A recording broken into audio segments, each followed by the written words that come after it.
그렇지만 아무런 아니에요. 여러분들이 어떻게 하느냐에 따라서 달라진다고 생각해요. 저기는 나하고 그냥 형식적인 얘기고요. 이거 별로 중요하지 않습니다. 근데 중요한 건 아까 얘기했죠. 유럽은 29%가 농촌이 거주예요. 서프라이즈 하죠. 우리는 거의 도시에 집중되어 있는데 달라요. 그러니까 우리가 저런 것도 한번 좀 생각해 볼 필요가 있고, 그리고 앞으로 농업은 많은 노동력을 갖고 일하는 건 분명히 아니에요. 텃밭은 갖고 야 되겠지만 저렇게 공장화 될 거예요. 아마 머지않아서. 그 다음에 이제 농업은 사회 환경적인 가치를 창출하는 업이라고 여러분들이 계속 정말 이렇게 많이 좀 수고해주고, 사랑하셔서 지금까지 함께 하시고 목사님의 아내로 지금까지 살게 하셨음을 감사드립니다. 아멘. 아버지 하나님, 이 시간에 저희가 나누는 대화가 참으로 주님이 기뻐하시는 대화가 되게 하시고 무엇인가 우리가 영적으로 유익이 되는 귀한 시간이 될 수 있도록 은혜를 내려 주시옵소서. 아멘. 예수님 이름으로 기도드렸습니다. 아멘. 먼저 사모님들이 방금 말씀하신 것처럼 모두가 목사님들의 어떤 고난의 여정, 그 눈물을 흘렸던 그런 시간들을 말씀하기보다는 김기준 목사님께서 말씀하신 것처럼 하나님께 감사했던 순간들을 많이 고백을 했습니다. 그래서 마음속에 역시 성령에 충만하면 하나님께 감사밖에 안 나오는구나 생각을 했어요. 네. 목사님들에 대한 불만은 단 한 말씀도 없었으며 그런 멋진 목사님들을 위해서 감사하는 마음 제가 대표로 드리도록 하겠습니다. 목사님 고맙습니다. 생각을 해주셨기 때문이라고 생각을 합니다. 눈물 나다가 그리고 자녀들의 문제는 목사님께서 말씀하셨던 것처럼 정말 하나님은 정말 대단하신 분이세요. 우리가 늘 고백하는 것이 뭐냐면 나는 한 것도 없는데 하나님은 어쩌면 이렇게 멋지게 작품을 만들어 놓으셨을까. 태어나는 것도요. 저는 그것도 하나님께서 보여주셨는데 수억 마리의 정자가 다 나오면 얼마나 좋겠어요.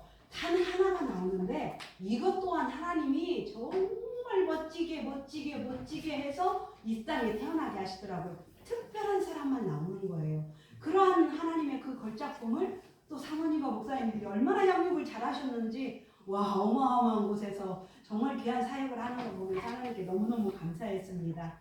그리고 자녀들이 우리 목회자들은 경제적인 어려움들이 굉장히 중요하잖아요. 많잖아요. 그런데도 하나님께서 장학금으로 공부하게 하시고 내가 공부해라 하지도 않았는데 하나님께서 은혜를 주셔가지고 저들이 하나님을 고백을 하고 하나님께 감사하면서 하나님께서 길을 열어주시는 것을 향해서 가는 걸 보면서 오히려 사모님들 엄마들이 은혜를 받았다라는 그런 고백을 했습니다.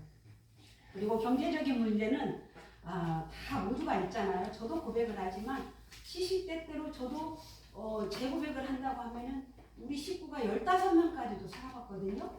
15명까지도 살았고 지금도 주말이면 10명이 살고 있습니다.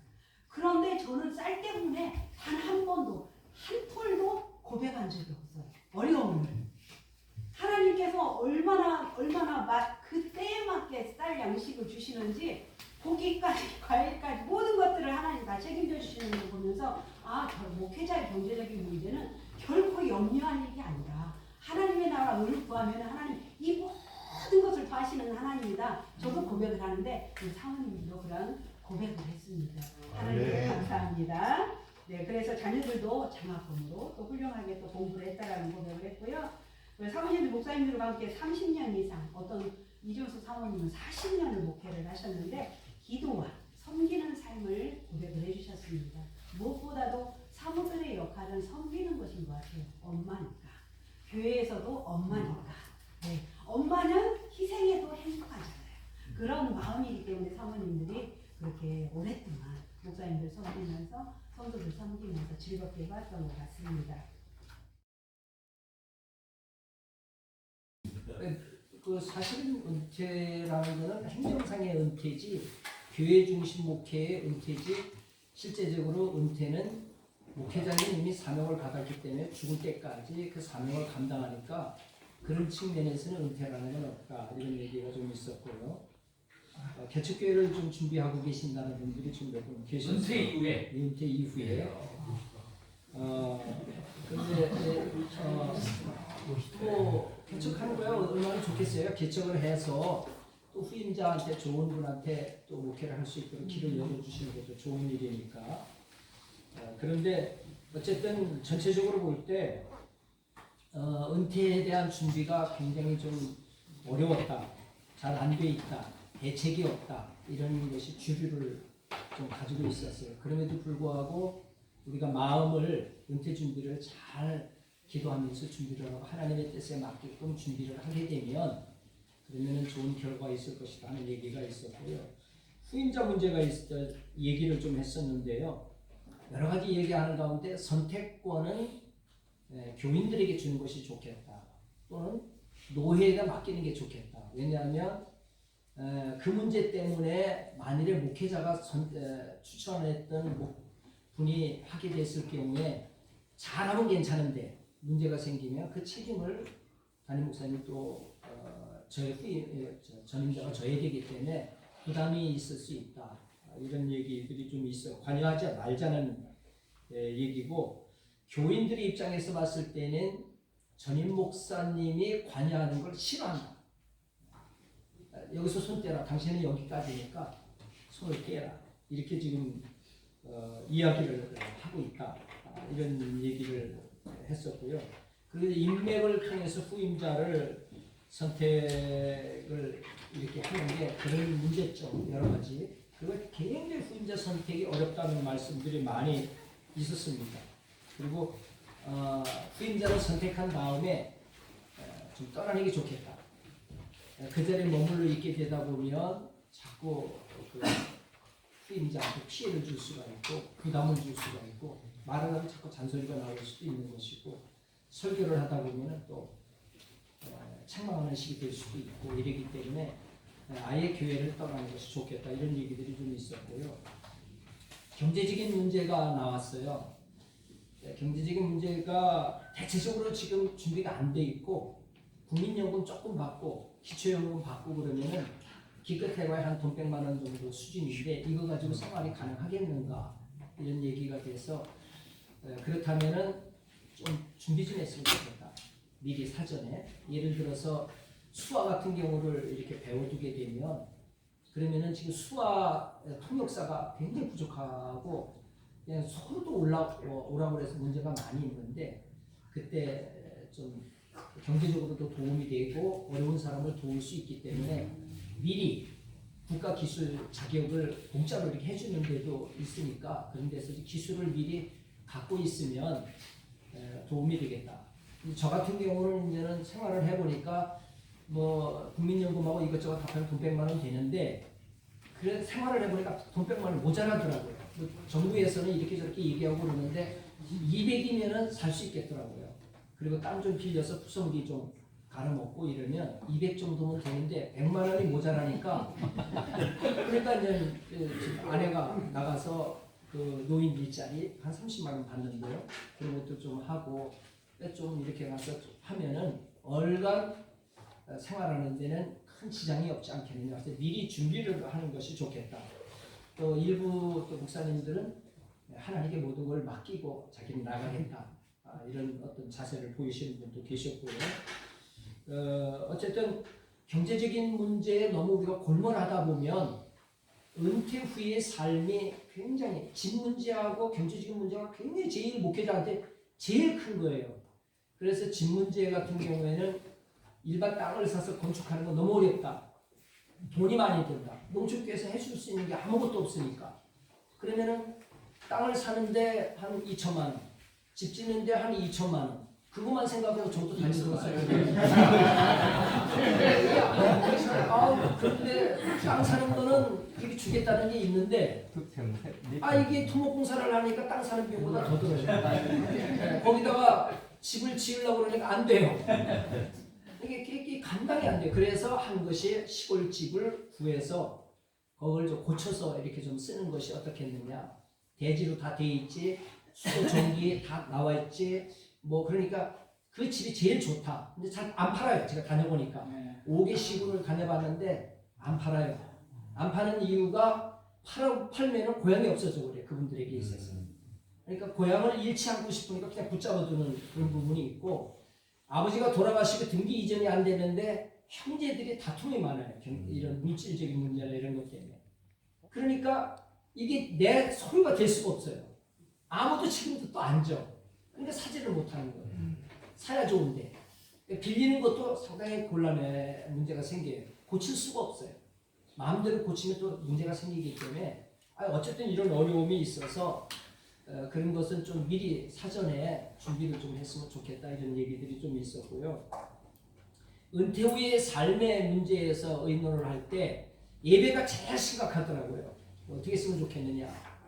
그랬을 때 교회에 가면 뭐 그런 교회가 있다고 그러셨잖아요. 신천지와 원로무사, 은퇴 목사님 출입 금지 이렇게 나오니까 다 부담. 얘기하시는 분들 보니까 다 부담을 느끼고 있어요. 가서 잘 하면은 다행인데, 근데 이 보통 목회자들로서 목사라고 하는 걸 딱 알게 되면 얼굴부터 좀 달라진다. 그래서 뭐 어려움이 있다는 이야기들을 좀 하셨는데, 뭐 개인적으로 그냥 조용하게 자기 집에서 초대교회와 같이 이렇게 예배를 드리는 방법도 제시가 됐었고, 개척교회 하시는 분들은 뭐 그런 문제가 안 생기는 것 같아요. 그래서 예배 문제도 심각하게 고민해야 될 부분 중에 하나라고 이렇게 얘기가 좀 됐어요. 농촌의 대안이 무엇이냐, 앞으로 후배들에게 뭘로 좀 이렇게 매뉴얼을 남겨줄 수 있겠느냐, 뭐 이런저런 이야기가 나왔는데, 어쨌든 그런 이야기 중에 제가 답으로 세 가지를 이야기했습니다. 하나는 신학교에서부터 이 문제가 학생들에게부터 이런 걸 문제점을, 농촌교회 사례, 심각성, 또 농촌교회 비전 이런 것들 신학교에서부터 가르쳐야 된다. 그래서 그 일을 하는 것이 농촌목회 후배들에게 양성할 수 있는 것 되지 않겠느냐. 그래서 그걸 광신대학교에서 신학생들에게 우리 전국의 신학교 중에 처음으로 선교학을 개설해가지고 지금 현재 진행을 하고 있습니다. 그 다음에 또 하나가 뭐냐면은 우리 합동측에 관한 이야기입니다. 합동측에서는 총회 자립위원회라는 게 있습니다. 자립위원회 다른 데는 어떻게 모르지만 우리 전남은 자립위원회에서 한 교회를 프로젝트를 가지고 있으면은 그 프로젝트를 가지고 예를 들어서 뭐 5천만 원에 들어간다. 그러면 그 프로젝트를 심사를 다 해가지고 우리 자립위원회에서 일부 지원해주고 본인 부담하고 또 정부에서 지원금 받게 만들고, 그래서 어떤 마을 목회를 할 수 있도록 그런 프로젝트가 있으면 거기 지원해 준다. 그래서 화순에다가 처음으로 올해 자립위원회에서 그런 지원하는 사례가 있어서 지금 하고 있습니다. 그게 성공이 되면은 또 다음 제2의 제3의 교회한테 그런 일을 할 수 있도록 해준다. 그래서 그런 일을 하나 하고 있고요. 요셉을 창궐하고 사회적 기업 활동작업을 하고 있습니다. 그것은 전국 교회를 묶고 도시와 농촌을 묶어서 해보자. 뭐 여러 가지, 물론 이걸 그거 되냐 뭐 이렇게 보는 면도 있고 여러 가지 있지만, 그러나 뭐 되고 안 되고는 하나님께 맡기고 열심히 해봐야죠. 그래서 그런 대안들을 좀 가지고 일을 하고, 그런 협력을 우리가 스스로 같이 협력하면서 해야 되지 않겠느냐 이렇게 생각을 하고 있고, 어쨌든 농촌 목회는 그래도 퍼줘야 된다. 끝까지 참고 견뎌야 된다. 이게 농촌 목회 전반의 이야기에서 이상입니다.